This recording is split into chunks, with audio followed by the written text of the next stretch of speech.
Purgatorium merupakan ajaran dalam gereja Katolik yang mengacu pada purgatorium atau api penyucian. Menurut Katekismus Gereja Katolik, purgatorium adalah kondisi yang dialami oleh jiwa-jiwa orang yang meninggal dalam keadaan rahmat dan dalam persahabatan dengan Tuhan, namun belum suci sepenuhnya. Jiwa-jiwa ini memerlukan proses pemurnian atau penyucian setelah kematian sebelum dapat masuk surga.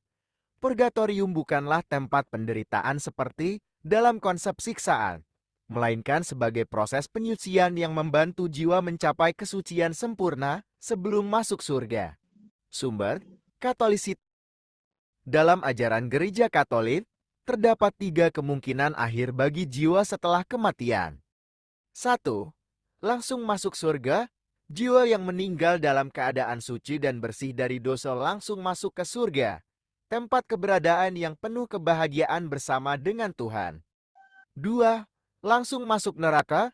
Jiwa yang meninggal dalam keadaan terkutuk atau tidak bersahabat dengan Tuhan langsung masuk ke neraka, tempat penderitaan yang terpisah dari kehadiran Tuhan.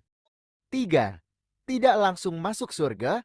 Jiwa yang meninggal dalam keadaan rahmat dan persahabatan dengan Tuhan, namun belum sepenuhnya suci, memerlukan proses pemurnian atau penyucian purgatorium api penyucia sebelum dapat masuk surga.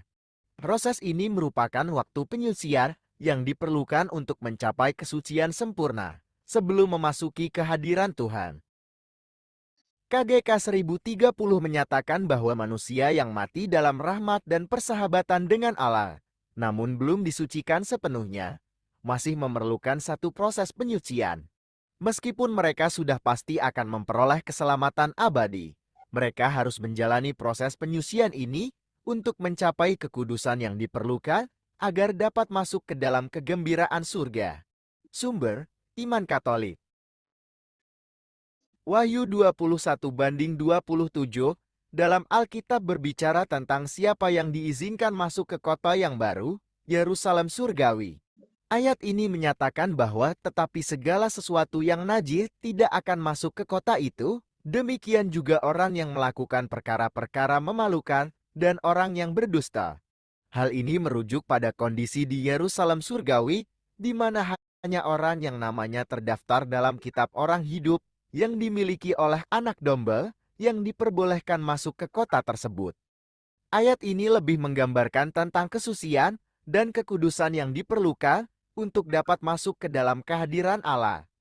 Orang-orang yang terus melakukan dosa, kebohongan, atau perbuatan memalukan